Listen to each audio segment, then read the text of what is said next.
Final 3:30 game of the 3:30 window. We got Minnesota, who's 3-3, total number 24. Iowa, who's 6-1. Iowa favored by 3.5 points on NBC.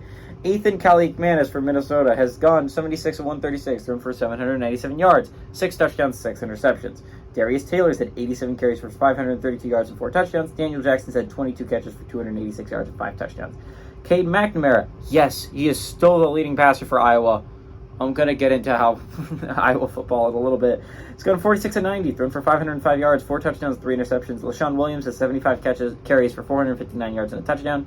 And Eric Alls had 21 catches for 299 yards and 3 touchdowns.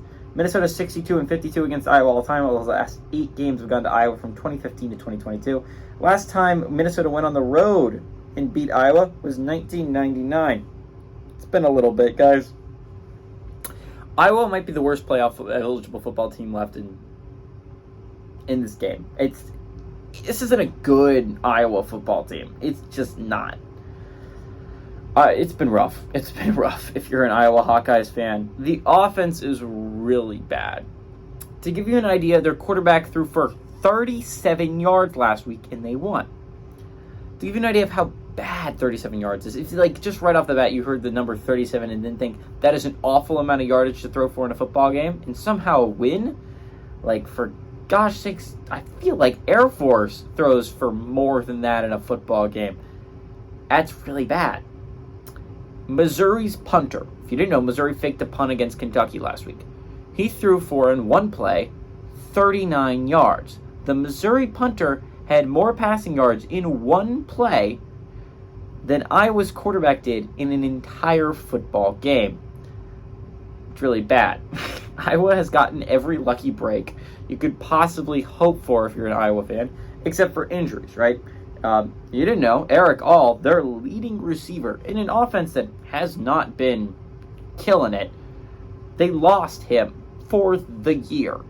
So now not only did you lose your starting quarterback in Cade McNamara, you also lose your number 1 tight end in Eric All, who has had most of the offense through the passing game this year. This is rough. But if you're an Iowa fan, you look at the schedule, only one team left on your schedule is above 500. Every other team is either 500 or below 500.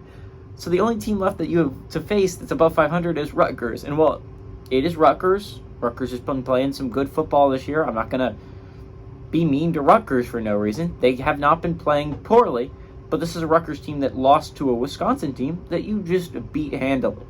Well, not handily, you beat. It's so weird. This is such a weird football team that I'm going to be talking about for a little bit. I don't see them losing in the foreseeable future. It's going to be some ugly football. It's going to be really bad football, but it's probably going to be close football. This is the Big Ten West, baby. They don't play good football or interesting football, and they might all be bad. But Iowa's the best right now of the bad teams, and they're better than Minnesota. Give me Iowa to win and cover at home. Although it could be close, this is not a good game.